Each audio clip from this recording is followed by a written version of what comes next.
Hi guys, welcome to Celeb Gossip Entertainment, where we bring you the tea each and every day. Now guys, today I come bearing bad news. So Malume Vector has unfortunately passed away in a car accident. So apparently he was on his way to Lesotho to record a music video. So he passed away on Wednesday afternoon around 1 o'clock, and he was just pronounced dead on the scene. So he didn't go to hospital or anything like that. It's really sad, guys. So, you know what's happening in this music industry, it is really sad. We are just wondering, Okuti, who's next? Because things are happening, things are happening. And allegedly, he also passed away with two other artists in the car.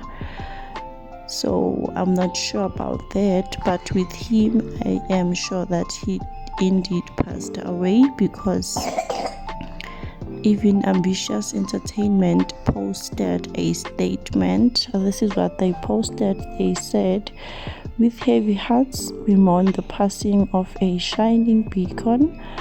The Lion of Lesotho's son has said, our deepest condolences go out to his loved ones and industry peers during this time of profound loss.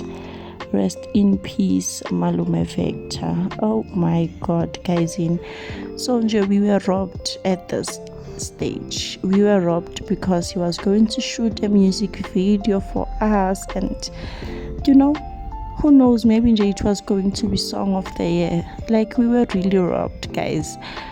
I'm just thinking, Joe, he was excited on his way to shoot that music video, and then this happens. One thing I can say is that life is really unpredictable. It is really unpredictable. But yeah, man, may his soul continue resting in peace. Our condolences to his family and friends. It's so sad. It's so sad, man. Like, he had his whole life ahead of him. He was still young.